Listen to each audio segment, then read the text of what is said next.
ESPN radio listeners know him as the more practical half of their favorite afternoon drive time duo. NBC viewers love him as the enthusiastic co-host of Spartan, everyone's favorite physical competition. Whether you know him as Kelvin from Eastern Michigan or Kelvin from Detroit, with the waves he's making professionally, soon everyone's going to know Kelvin. I'm so excited to have him on today's Spotlight On, host, sports broadcaster Kelvin K-Dub Washington. You're tuning into the destination for TV superfan discussion, AFTERBUZZ TV. And now, let the buzz begin. T Grizzly?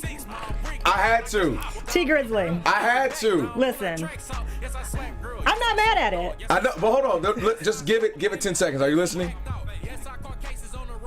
He caught cases on the road. He caught cases. He has a real story, that's for sure. No, I picked T Grizzly, young man who is from Detroit, and we had him recently on our show, actually, Marcellus Kelvin on ESPN LA 710, and just trying to, I'm wishing for him to do great things. Okay. Had a remarkable story. Was locked up, and he's really trying to change his life right now. And all of this fame and things new to him. So I'm rooting for him to do well. Now, is he famous? Would you call that famous?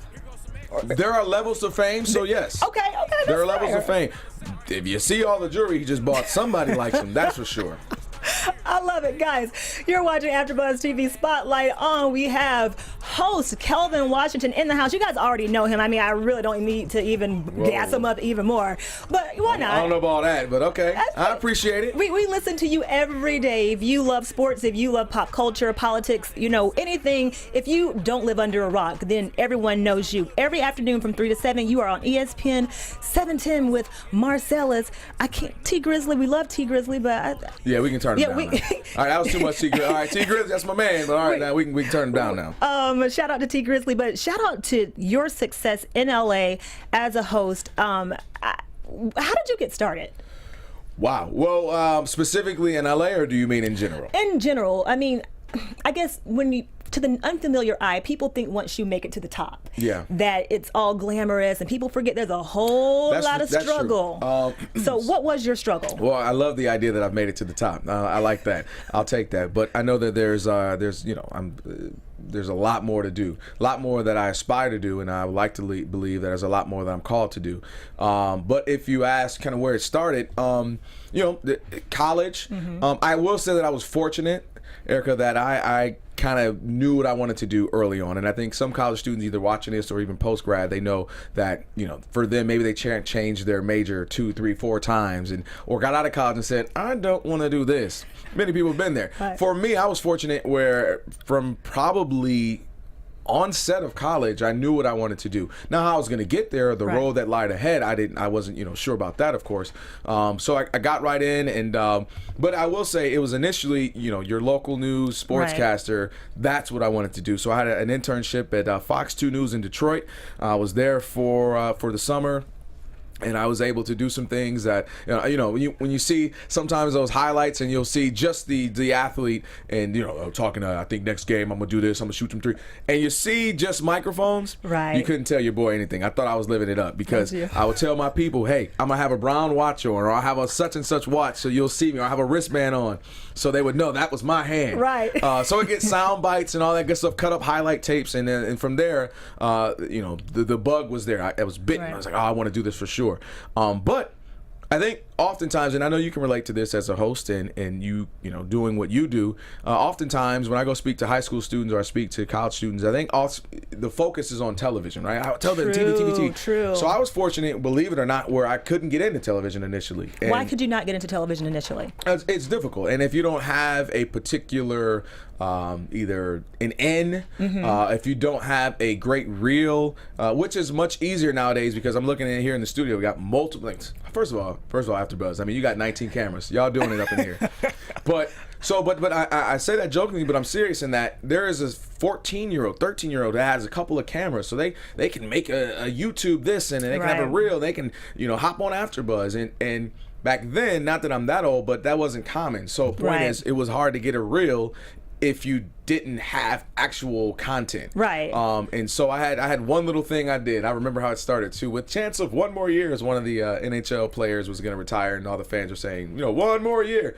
So the point is, I had this one little thing that I would send to these, these news stations, and they're like, okay, that's one little 1 minute piece. Well, you were still in college at the time. Just graduating. Okay.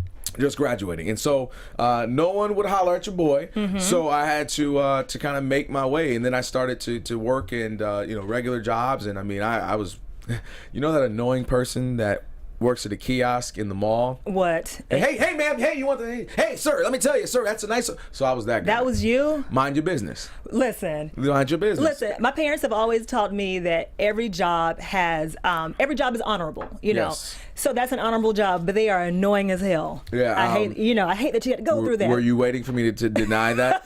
So I'm thinking I'm too cool for that. I'm like, I ain't about to yell at him. I'm like, hey, man. Yo, sir. But I did that, and eventually I moved on and I started selling cell phones for an actual company. I was I think Singular Wireless. I remember Singular. That's and it turned into AT&T. Yeah, exactly. So I started doing that. The reason I bring that up is because then I started to make decent money for that that age, and I was I was like, all right. And it was kind of one of those things, a blessing in disguise. I got fired, and that forced me to then say, you know what?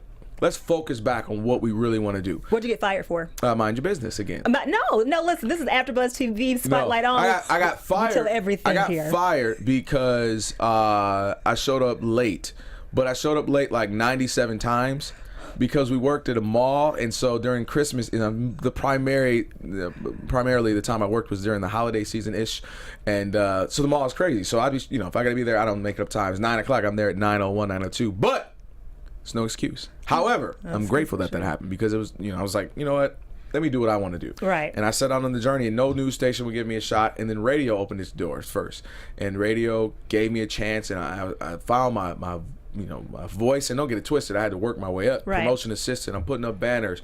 I'm the one when you go to events and there's no on-air personality, but you see the people all hyper. Hey, right. Come on. The street team. Street team. You were the street team. Throwing out, I would like the promotion assistant. Okay, let me feel like I was doing something in my life. Street team. So throwing out key chains and all that, and just and working my way up, and grateful that I had a mentor that she gave me a chance to kind of help her out on her show, and from there, some good things happened, and then I had my one moment. And I think everyone in any field and really in life, you can have that moment.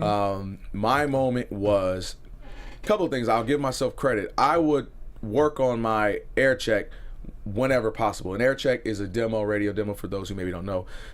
So my mentor would be like, hey, I got to go up to the station at 2, 3 a.m., and I'd be like, okay, let me come up there because she'll help me out, work on my demo.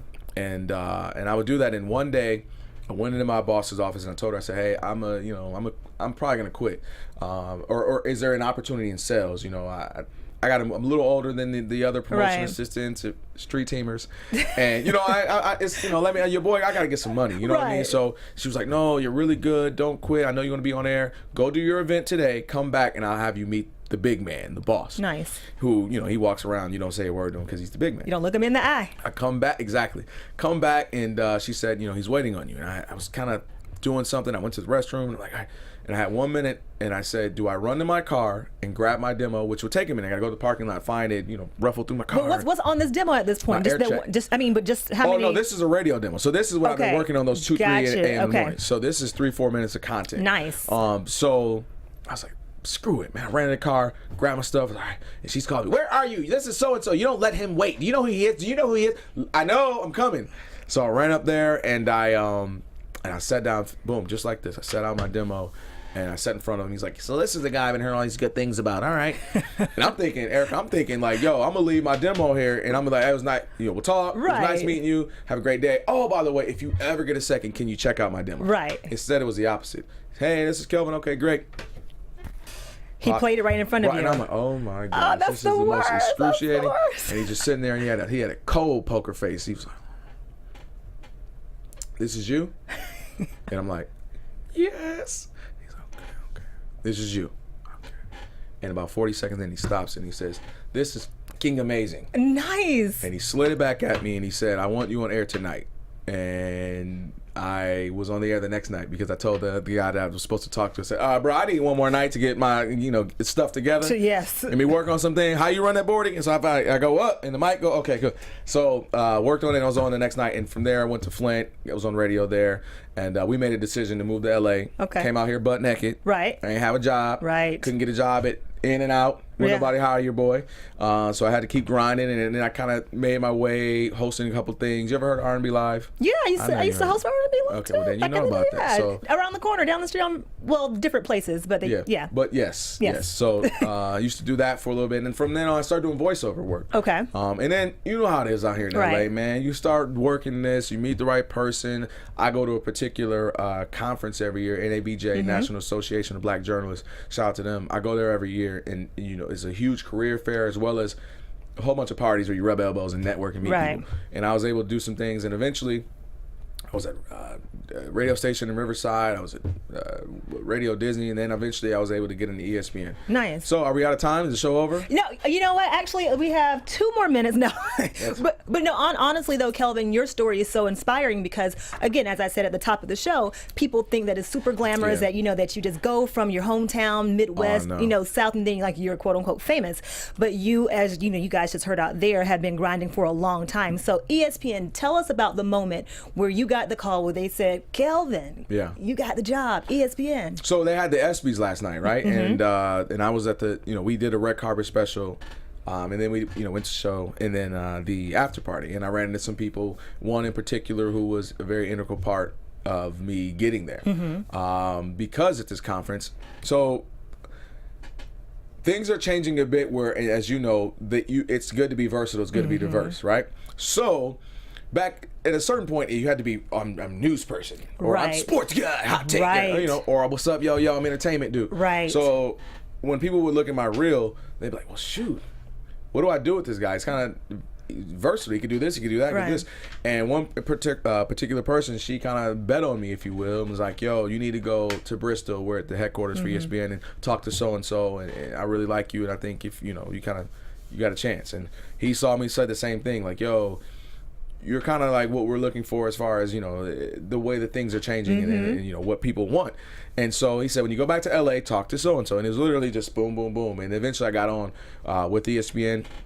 I was on the air, and then I got my morning show a few months, maybe 6 months later. Right. Myself and Travis Rogers, we did a morning show for a little bit. And then, again, man, things in life will open a little door, a little crack. And there was an opening for the afternoons with Marcellus Wiley. And I went in there, and we had a couple of really good shows, and it was one of those, that felt good. That felt right. And shout out to Big Dog, man, Marcellus, the big homie. Marcel is that dude. Yeah, that dude, because he, he definitely made it known he wanted me, and obviously having such a strong person saying that, it was kind of hard for them to ignore that. So we got on, and we've been rocking out ever since. How many months has it been now for you guys? It's been a year, but okay. Officially it'll be a year, and I think September, if I'm not mistaken. No, I do want to talk about NBC Spartan Ultimate Challenge. But before we talk about that, at AfterBuzz TV Spotlight On, I like to play games, and these are games that now you're talking my language. Right? Okay, perfect. Okay, so are you playing against me? There's some competition up in there. The only competition is yourself, Kelvin. Okay, dang. Okay, I was gonna show you something, Miss former Falcon dancer. Listen. By the way, let me tell y'all something.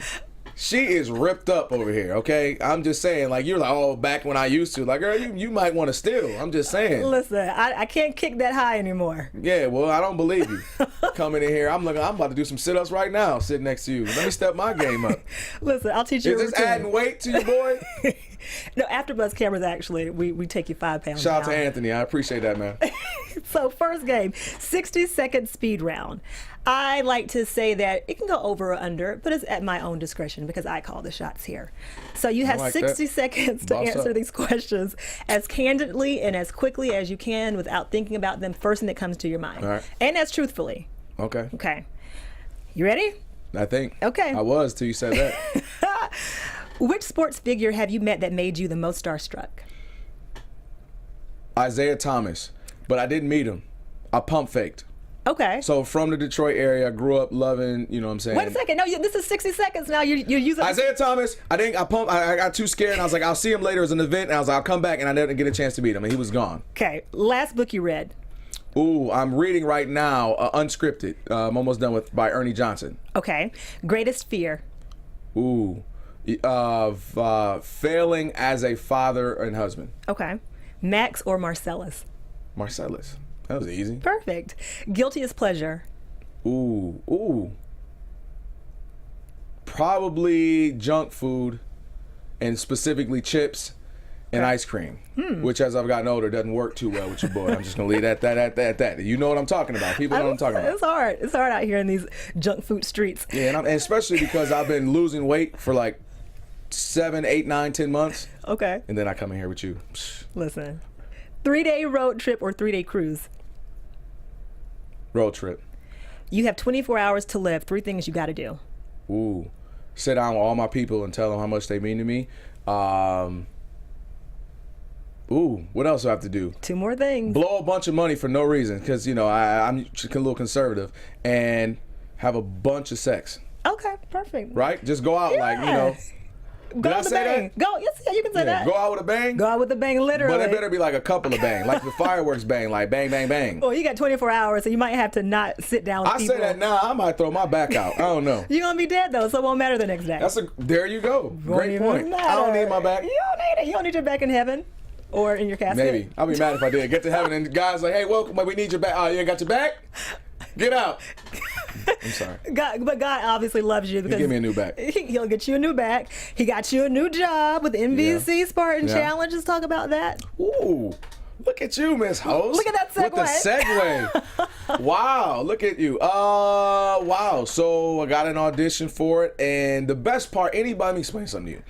If you are out here or wherever you are and you plan on, being in this industry or anything, where the best feeling is when you go in, and even an interview in any field, when you go in, you do your best and you walk out like, man, I did my best. I literally couldn't have done any better. If they hire me and they don't, it's fine. Right. You know what I'm talking about. Right. And I had that feeling. I went in there, and it's been a few times where I've had those feelings, right? And those are the times I've, whether it was a commercial or this or that, because you felt good. And so I walked in, felt good, casual, what's up? Let's do it. And walked out, I was like, yo, that felt really good. And then a few days later, I got the call that, they wanted me to be a part of the show. And just was literally doing a voiceover. We got a couple more sessions before we're done, and the season will be over in about a week and a half. So we're on episode 5 this week, right? This week is 6. Okay. This coming Monday will be 6. Okay, gotcha. Now, there are a handful, more than a handful of tearjerker inspirational stories from the Army captains to the guy from Texas who lost his family, and the house fire, the moms who have the snapback bodies, as you've said, the dancer from Broadway who's dealing with alcoholism. What story has impacted you the most?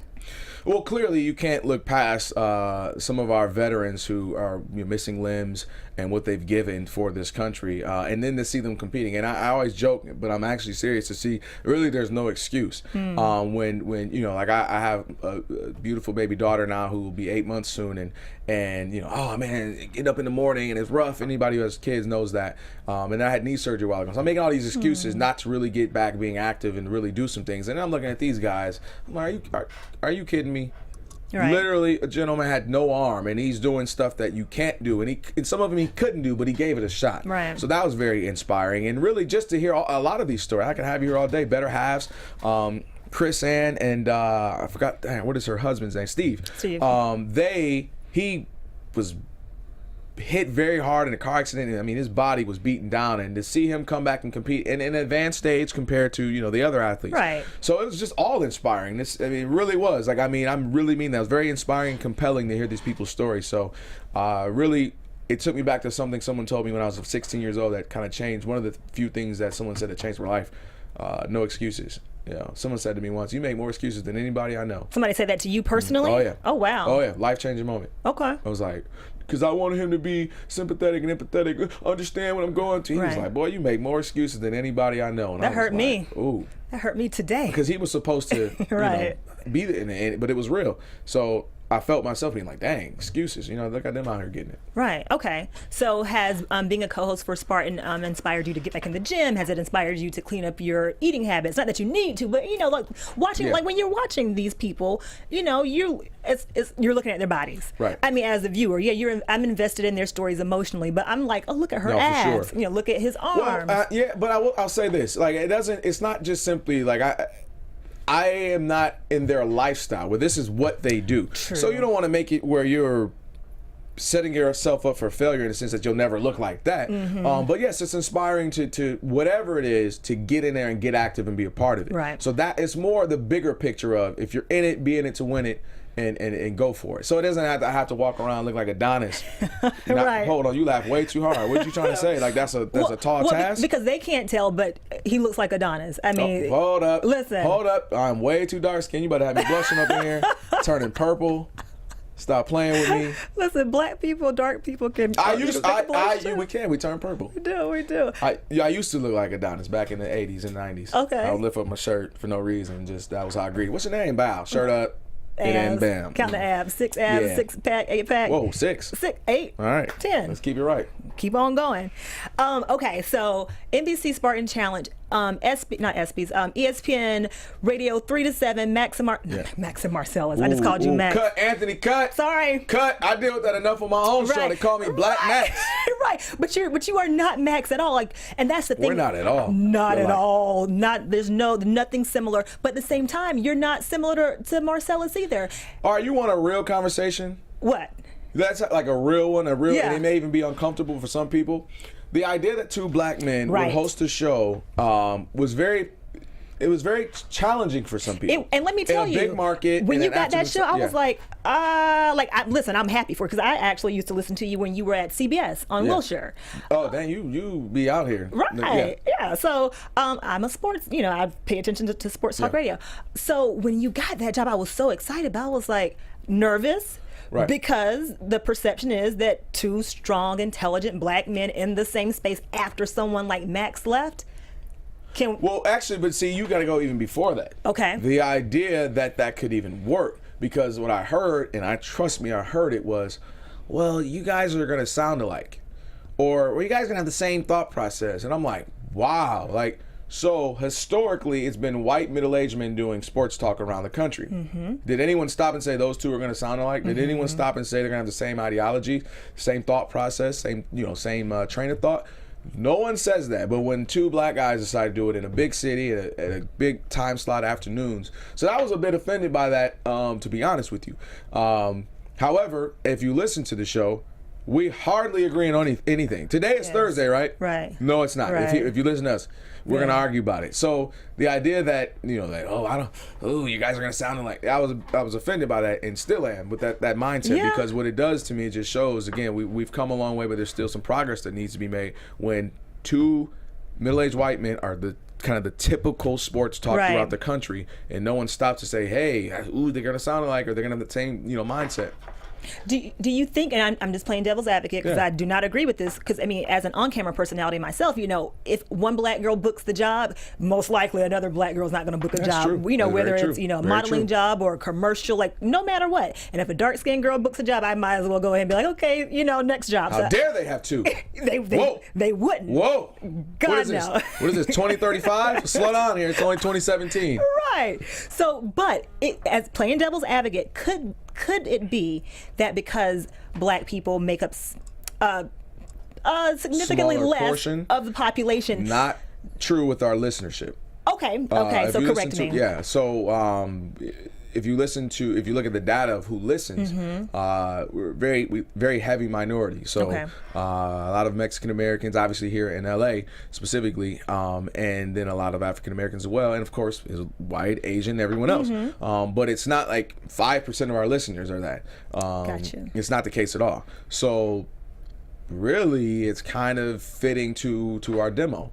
But either way, why does it matter? And I think that's what's refreshing about ESPN LA. I gotta give some love to my station, is that across the board, all of our shows, it's very diverse. And I don't care if there is two white guys on the show. The point is, the mindset behind it. Why did you do it? I don't care if, you know what I mean? Did you not do something because, well, I don't want to make that's going to sound like, or is it, no, those two guys fit, they work well together, 2 Asians, 2 white, I don't care, go, run with it. Yeah. That's more what would offend me is the mindset. It's not the actual selection of the talent. I think what happens in the industry, probably not just in the entertainment industry, that white men in suits get intimidated by too many black people in the room.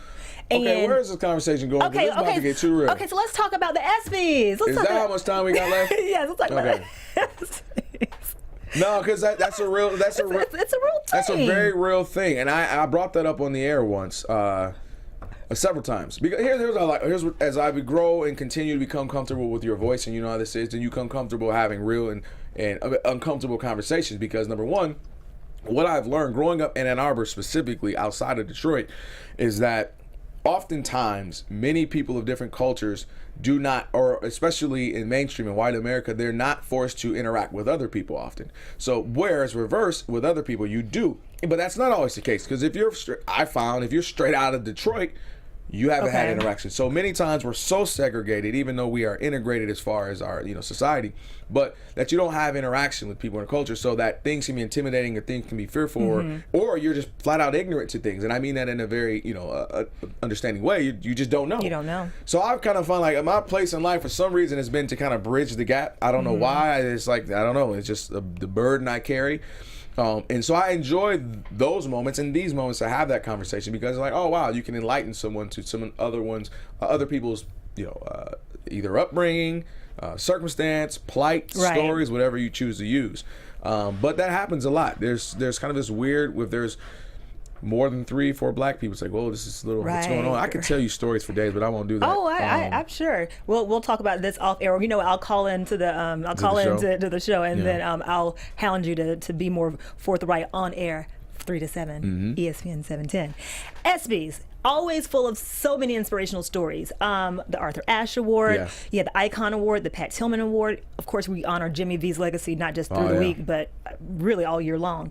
What moment from last night's show stood out to you the most, besides Michelle Obama? Hey, Michelle. Well, she looked good. Well, I'll tell you something. She looked good. Boy, if I wasn't married and she wasn't married, that's a lot of ifs. Right. Boy, I tell you what. No, she's great. We love her. I screamed, come back. I posted a video. I was like, come back. I would think actually the award she was presenting to Eunice Kennedy Shriver, who I be honest, I didn't know who she was up until that moment. And the work that she has done, she's no longer with us, but the work that she did with the Special Olympics for 50, 60 years was absolutely amazing and astonishing. And to see how far and how big it's gotten now, it was really great. And to see little JJ, his story as well, because you've seen him all around with the sports. But to really get in depth with his story. He's very charismatic too. He's ridiculous. He better add a third chair. He's going to be on the show. Seriously, he'll take over this joint. For sure. But those are the things, again, even taking it back to Spartan Ultimate Team Challenge, it's the stories that make things compelling. Because you can watch just athletic performances, but it's the stories. It's why you get into even the NBA. Right. You get into LeBron, this kid from Akron who doesn't have a hairline anymore. Oh shoot! Well, no, now he's bald. Let's go over the hairline thing. There's a thing called bowing out gracefully. Kobe Bryant did it best. He would be my story. Like, he would be my example of bowing out gracefully. Once you realize, oh shoot, we started to thin a little bit. And let's say you had as much hair as I do. The next time we see you, cut it down some. Not a lot. And the next time we see you 6 months later, you cut it down even more. Until eventually where you're bald or very, very, very low that we don't even know. And when are you always low? When are you always bald? We don't even think about it. You can't go Steve Harvey on me. Yeah. Where you had the super black high top fade. It was like this. And the next thing I saw, you were bald. Oh! Like, what? How? Didn't he? What? Yeah. So it's bowing out gracefully. You slowly do. One of my homeboys did that. I was proud of him. So then now him bald is like, I don't remember when he wasn't bald. Well, so wait. Well, LeBron is still trying to pretend that he's pretending, and he's fighting it. Listen. But if he would have just slowly went down and then went bald, we would have looked up. We'd be like, wasn't he always bald? Or, you kind of you wouldn't have remembered. But when you go from boom to boom, or just keep fighting it, don't fight. It's all bad. LeBron, listen, don't fight. Give up like you gave up. But I'm not gonna let you disrespect my man LeBron. Oh, I love LeBron, but cool. it's time to give up. Hey, you started it. As long as you talk about that, you started it. Is he better than Kobe Bryant? That's a conversation for another day. I'm sorry. What we got time? I mean, that's a conversation. We do not have time. That's a conversation for another day. That's And fine. no. What? So We'll talk about that later. I wasn't there last night at the ESPYs, but there's this moment I'm watching on television. Russell Westbrook is accepting the best male athlete, and I don't know if you've seen this on television yet, but the camera cuts to Kevin Durant in the audience. He's sitting next to his mom, of course, because he's always next to his mom. Yeah, she was a celebrity at the after party. She's a celebrity everywhere she goes. They're sitting next to each other. Westbrook is going to accept the award, and you see Katie's mom look at him and say something like, "It's okay, baby." You can't really make out what she's saying, but it's almost as if she's like, "Don't worry about that." The same kind of tone that she had after he won the finals, and she was like, "Baby, I don't care what anybody says about you." It was that attitude she had last night. Now, you had a behind-the-scenes look because you were hosting the red carpet. Did you happen to see Westbrook and Kevin Durant interact at all? And No, if you not, did, not at all. No, not at all. No, I don't. They didn't do the whole red carpet thing. So what happened? If you've ever worked the red carpet, is you have plenty of people that. So initially, there are people that you have no idea who they are, right? They're working their way up. Like it could even be one of us. Right. You know, you work the red carpet, and people are like, "Some you might see one of your homies. Hey, girl, oh my God, you looking good." You know, yo, Dub. I'm like, oh, thank God somebody knew me. Right. But a lot of people don't because you're working your way. You're sending. And the same thing happens with athletes. You know, you're the third string point guard for the Lakers. It's like, okay, who is that? I don't know. He's tall. It must be an NBA player.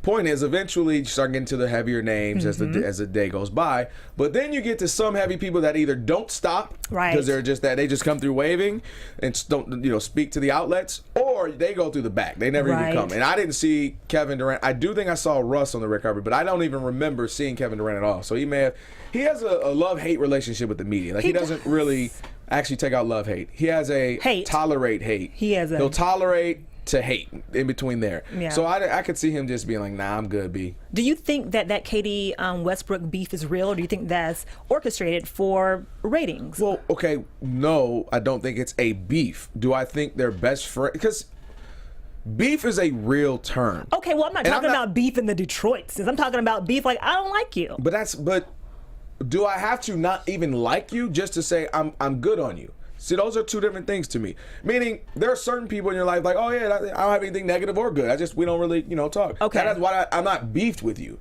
So you follow what I mean? So you think it's just indifference? Yeah, I disagree. I hugely disagree. I think that Westbrook has beef with Kevin Durant. I don't think he has a beef. I think he didn't like the way it handled. But see, here's why. Russell Westbrook strikes me as someone who's like, oh, okay, move on, and you're done. That's not beef. Beef is like when I feel the need to see you and it's like, I don't like him and talk about you. That's beef. I feel like he's just like I think it was initial hurt. Like, Daniel's gonna leave. You're not gonna text me. Okay, and you're done. That's not beef though. So that's just how I interpret it. Okay. Because I'm gonna give you an example. Like Reggie Miller was beef with the Knicks. If you want to keep it in the NBA. Okay. Like he did not like the Knicks. He didn't talk smack about it. Like that's like beef. That's old school, like 90s beef. So beef has changed and evolved. Well, we need to call it like tofu. Veggie burger. Yes, they have a veggie burger. They have veggie burger. Black bean soy patty. Yep. Rate Peyton as a host on a scale of 1 to 10, 10 being the best. 7.5, 8. Okay. Like he's very steady. Like there's not huge highs, although the sketch of him in the Super Bowl party was freaking hilarious to me. He's even, like Jamie Foxx, for example, is gonna peak higher. Like moments that you're like, oh, I remember that moment. I remember when he said that. Remember the tennis racket with Serena? Like those are peaks. Even Drake had peaks. Drake is good. So Peyton was more steady. I don't, that's just me. But he's perfect to have because it's gonna be just like him as a player. Right. Very middle of the road. Dak Prescott beat out Aaron Judge, Laurie Hernandez, the Greek Freak, and Christian Pulisic. Or how do you pronounce it? Yeah. Pulisic. Don't look at me. Okay. Don't look at me. Anthony, how do you pronounce that? To win Breakthrough Athlete. Is that fair that Dak Prescott won? He is the quarterback, the most important position in all of sports, on the arguably one of the biggest sport franchises in the world, the Dallas Cowboys. Who's your NFL team? He was going. Oh, Lions. Okay. Whoa. I can't even because all over your Instagram you have that Rams hat on. I know. Are you Rams hat? Oh, I rock hats. Oh, let me explain something to you right now. Okay. If you know me, you know my favorite team in the history of all of sports is the Detroit Lions. My favorite athlete of all time is Barry Sanders. I'm Pistons. I'm Tigers. I'm Red Wings. I'm Go Blue Michigan. You watch golf? Not golf, but hockey. Not as much as I used to in Detroit because the Red Wings won all the time. So you go to a game, you keep up because they were literally in the Stanley Finals, winning. My formidable Right. years growing up, like my teenage years, they were always winning. So definitely then. Now not as much. So it's all about those. I'm a homer like a mug. I'm a home team guy. When the Pistons come in town, I'm at the game. I got the Pistons hat on. But please believe, if the Bulls got a dope little snapback, I'm gonna rock that. Please believe, this little fatigue Rams hat that I think you saw me in. Oh yeah, I enjoyed that. And the reason I asked because I'm diehard for my team. So Yeah. I'm obviously a Georgia girl, a huge UGA fan. I'm an alum. Diehard Clippers. What's up, Marcellus? I will rock like a Yankees hat because I'm not diehard into baseball. I will rock, I don't know, another NFL team hat because I'm not diehard. I mean, I am a diehard NFLer, but I don't have a team. Right. I will not rock another college hat. I will not rock another NBA hat. So when I saw you with the Rams hat, I was like, you have some commitment issues. No, I don't. Yeah. No. I like fashion. I like hats. I like them to look dope. See, here's what I'm not. I'm not the guy. For instance, I think Aaron Rodgers, at the end of his career, might be the greatest quarterback of all time. Okay. Of all time. I don't care if he's nearing the end. I don't care if he win. No, he's still got a decade. I don't care if he doesn't win another Super Bowl, as long as he continues to have success. I'm not saying he can be a bum, like, and the team isn't good. Point being, he destroys my Lions every year. But I'm not. I can admit that. Like, the boy might be the best quarterback. Right. So I'm never that guy. And I think I get hate on that on our show because Kobe, like, for example, Kobe Bryant, one of the greatest of all time. I think he's the second best shooting guard, Jordan and Kobe. That's great company. That's fair. But if I say something like, I think, he was a ball hog at times, like, I'm a hater. Or if I think that, he isn't what he used to or something. Or if I think LeBron has a greater skill set, you're a hater. So I've learned if you're able to be, if you're a rational fan, you're not a fan. So I think that it is completely fair to give credit where credit is due. I mean, like my Bulldogs, I mean, we have been in battle for years. Like, we're always right on the precipice, but can't quite ever get over. I can give credit to LSU and BAM and all, other rivals within our conference. I'm not going to wear their hat. See, and that's the difference. Like, you can speak rationally about a team's success and about a player's potential legacy. I'm not going to rock his hat. You know what? And honestly, I get that, and I even respect that. Okay. Just don't make sure the hat's not dope. Cause So would you rock a Green Bay hat? I probably wouldn't rock a Green Bay hat. So it's in the same vein. I think. Okay. I think.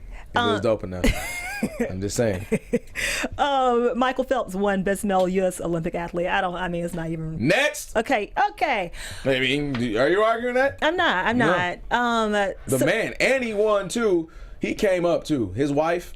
Nicole. He came up. Well, she was a Miss California. She's a pageant girl. So you could have said she was Miss, like, Milky Way Galaxy. Like, he came up. But I'm proud of him. He Not is for the Michael golds. Phelps, though. He is Michael Phelps. I'm proud of him, not for the gold medals. I'm proud of him for her. The gold medals. I'm sorry, my bad. Long day. She's very pretty.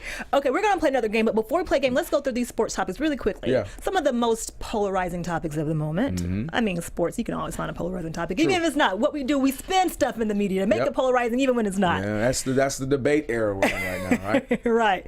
LeVar Ball, with his flair, he offends a lot of people. He does. Do you think that his attitude and his personality will be to the eventual detriment of Lonzo? No, I think he'll just become white noise and become boring. That happens at times. I say this on the air. Sometimes the thing that you're known for and liked for or beloved for will be the thing that becomes, what you're not liked for. I always use an example. That wild, crazy friend of yours we all have. Man, I love hanging with her or him. They crazy, they wild. It's always, then later, I can't hang with him or her. Why? Because they crazy and wild. So I think for him right now, it's entertaining. We're laughing. This dude is crazy. And I think eventually we go, oh, here comes crazy LeVar, and be tired out. However, it's very calculated and it's worked. And his son is created. Take away his son and the talent first, because we didn't even really get to see that. I'm talking about on an NBA level. Right. He created so much buzz where if you don't even watch college basketball, you're like, oh, let me check this kid out.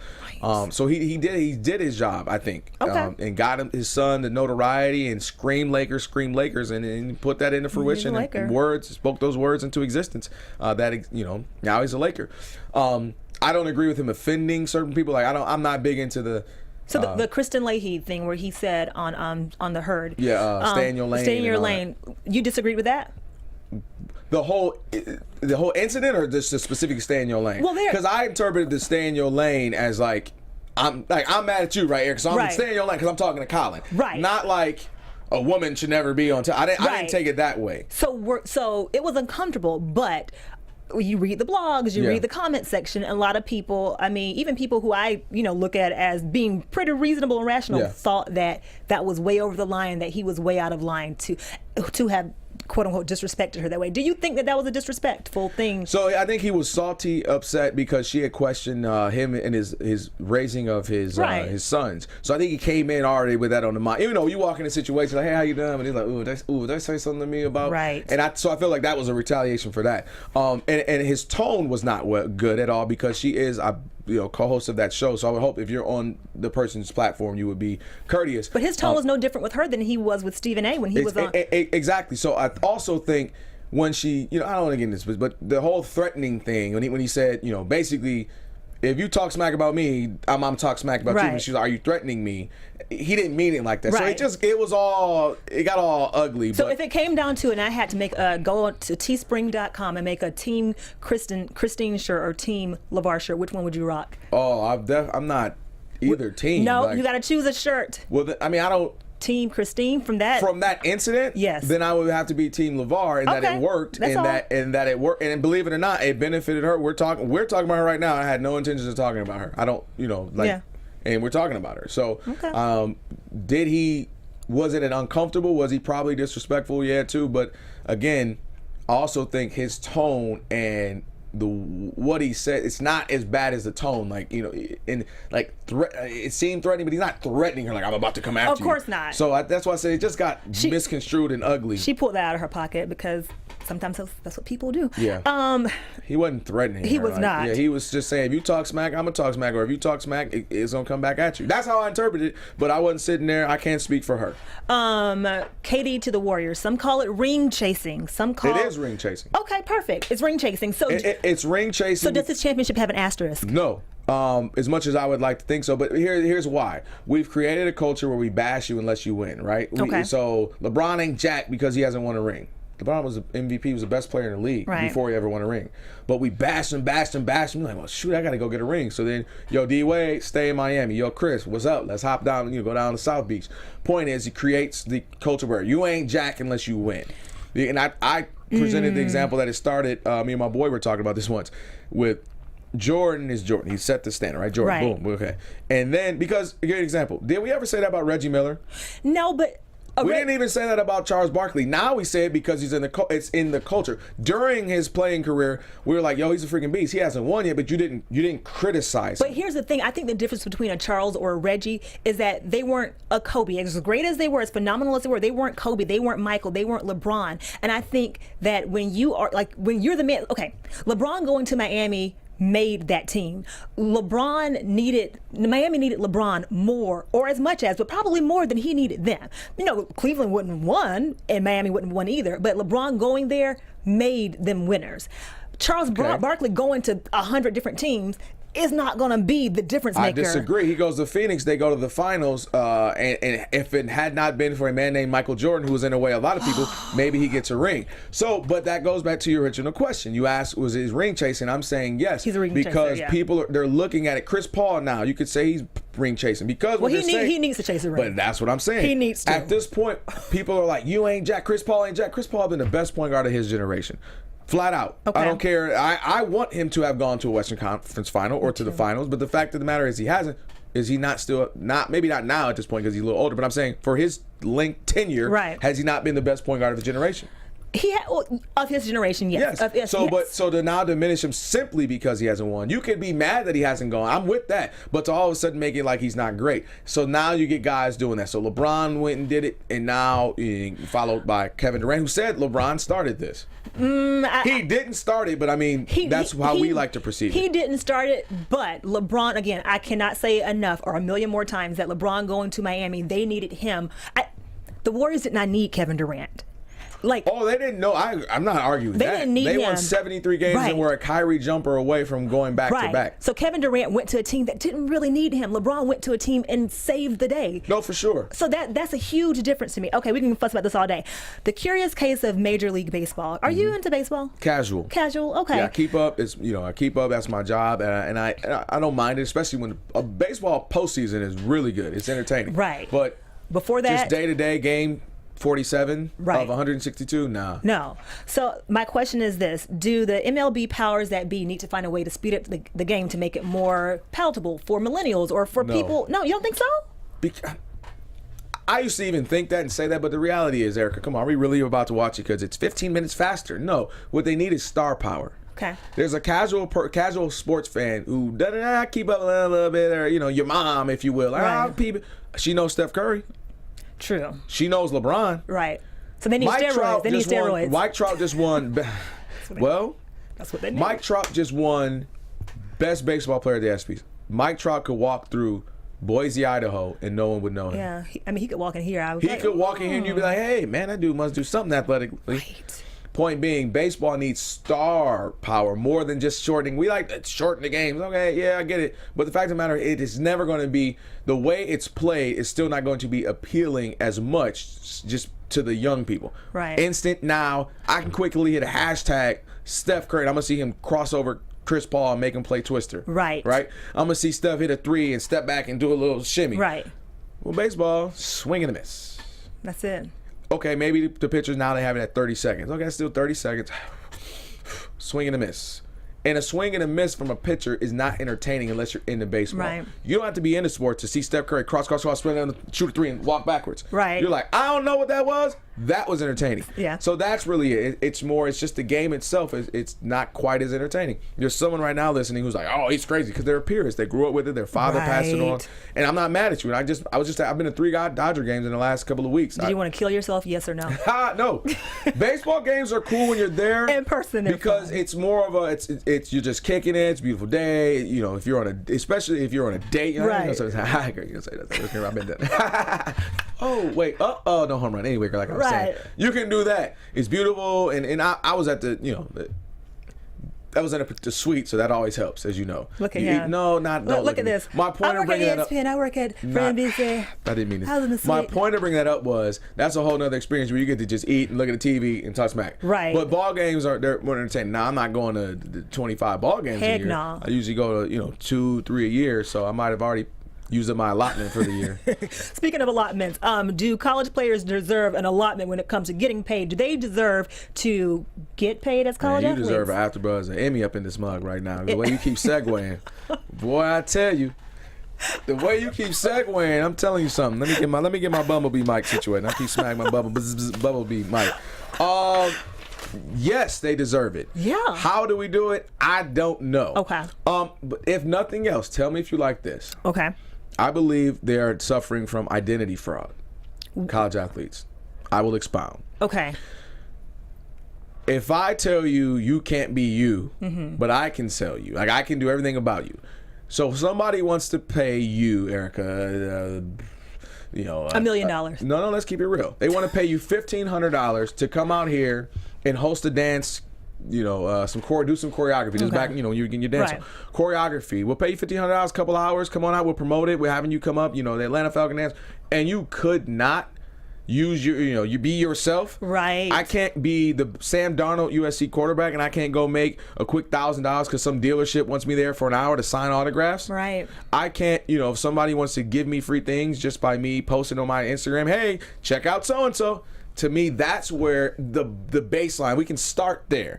I don't know $100 per yard run. Or I don't know how we pay. Is it $15,000 per athlete? Right. What about the women? What about tennis? No. I don't know that, but I do know that at least you can do that. And if someone said, well, that's not fair because so-and-so, the punter won't get paid like the quarterback. Well, that's capitalism. That's life.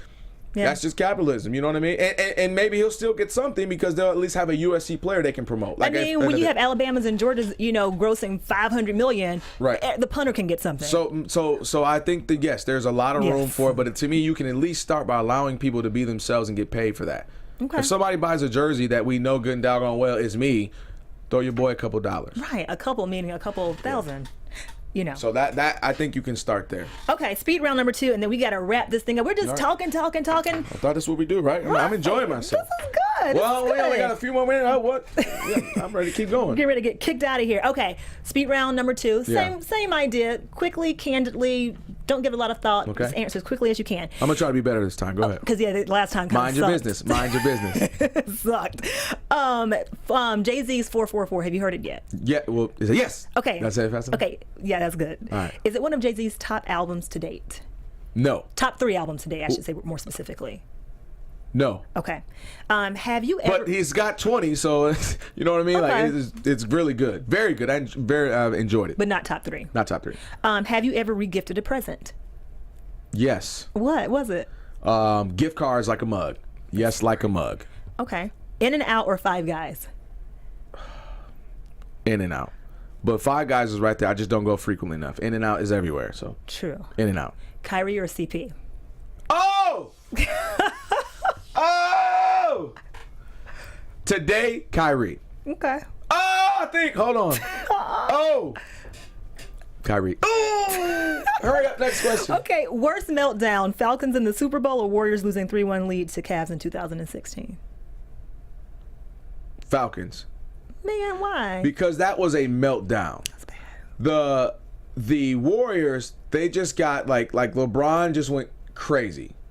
And we had just seen the series before where the Warriors went 3-1 on the Thunder. On the Thunder, yeah. So that was a collapse. But I feel like using the term meltdown, the Falcons melted down. They felt the pressure like, oh my gosh, that's the Patriots. Look at that TB12, that's Tom Brady. I don't feel like the Warriors did that. They just lost. Okay. Like LeBron put 41-41 triple-double up. Kyrie goes nuts a couple of those games. You know what I mean? Yeah. Like I feel like they just lost. Where the Falcons, that was a melt. Okay. They crapped their pants. Last one: Tidal or Apple Music? Apple. Really? Look at you not supporting the culture. No, watch this though. I just got Apple Music like a month and a half ago. And you still not I was like, supporting hey, the culture. they got this thing, Apple Music. You can go check out album. I'm like, I can't keep up with social, like all this technology, man. Like Says the guy with 2 phones, by the way. Hey, mind your business. He's a liar. Mind your business. He's a habitual liar. I can't. No, I for real. Because there's Apple Music, then there's Tidal, then there's Spotify. Like there's Instagram, Pinterest, Snapchat. Like I can't keep up, man. Can we rock out with one for a while? I mean, you can, but then you're rocking out with Apple Music. That's completely your. But I get the principle, like you said, supporting around Tidal. Support. I mean, even if you just get like free trial and then do 1 month subscription, I may consider that for that reason alone. I mean, I just don't. To be honest with you, more I care about that, but I haven't cared enough about. Like I said, I just got Apple Music. It's been around for years. Right. So I don't know. I'm always behind with that stuff. That's okay. I'll be honest. Well, now I've gotten you up to speed, so now you can do better. Now you know better, you can do better. Okay, before we wrap up, what is your ultimate career goal? To be my own boss, BYOB. Mm-hmm. To determine what I do, the content, the outlet, and that's the eventual goal. You see people doing that now, like a Steve Harvey, Ryan Seacrest. Shout out to your boy, Tyrone Seacrest. Mm-hmm. That's what we call myself. Okay, Tyrone. Tyrone Seacrest on my show. Ty. What's up?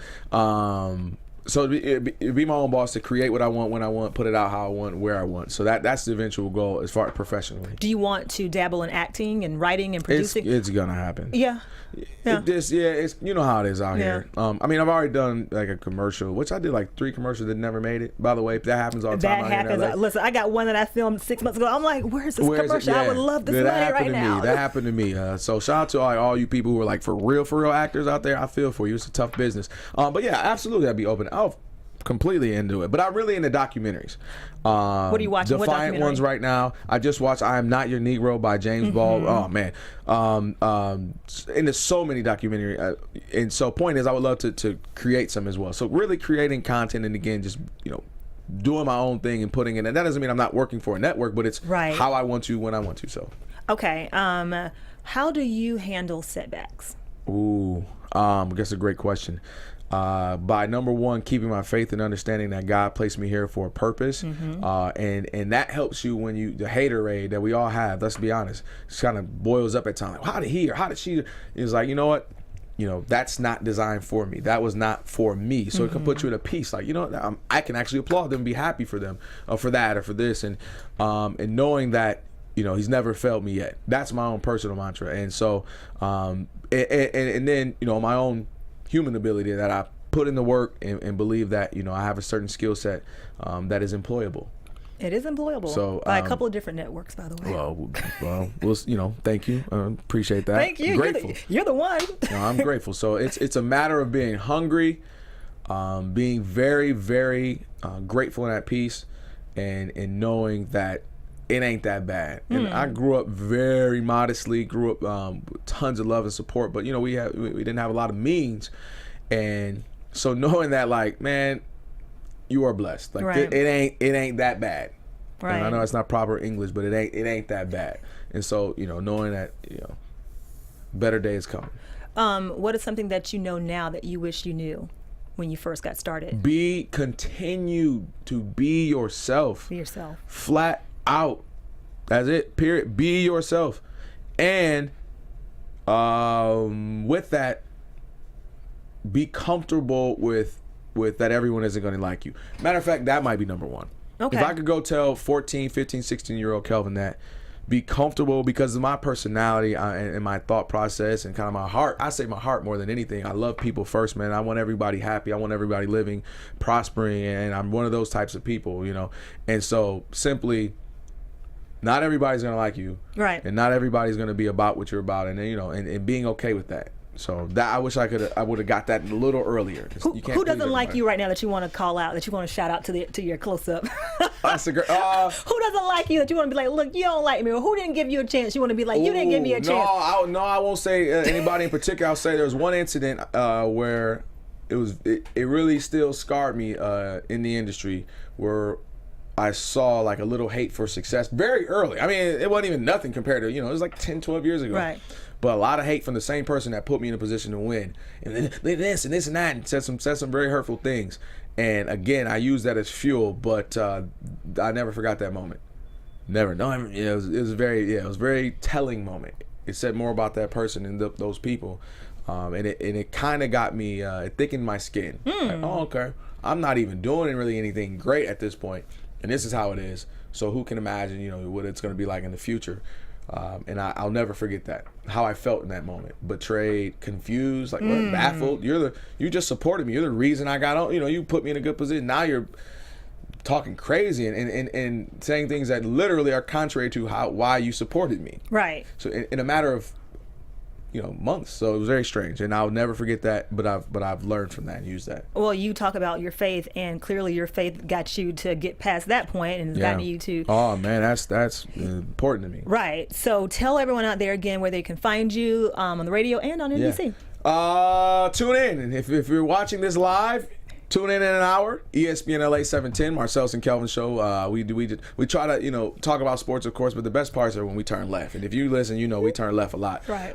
It's a great show. We have a lot of fun. And on Mondays, 10/9 Central on NBC is Spartan Ultimate Team Challenge. Episode 6 is this Monday, and then the 7 and 8 we put into one big, huge 2-hour finale the following Sunday. It's going to be on Sunday, so Ken, Sunday for that. And KW Live on Instagram, Twitter, and Kelvin Washington. You got to search a little bit. I just started a Facebook page, okay. a public fan Yeah. page, whatever. I'm such a regular dude. Like fan, that's just weird to me. Fan page, like what? You got fans. I see them going after you on Twitter. You got fans. That's weird. You got fans. You got stands. The young folks. I got stands. the homies. You got the homies. I got the homies. Fans is a little. My career is too paced to like have fans. I don't know. It's weird to me. Kelvin Washington's got fans. Guys, thank you so much for sitting down. When I'm coming back, this is great. You coming back? I'll let you know.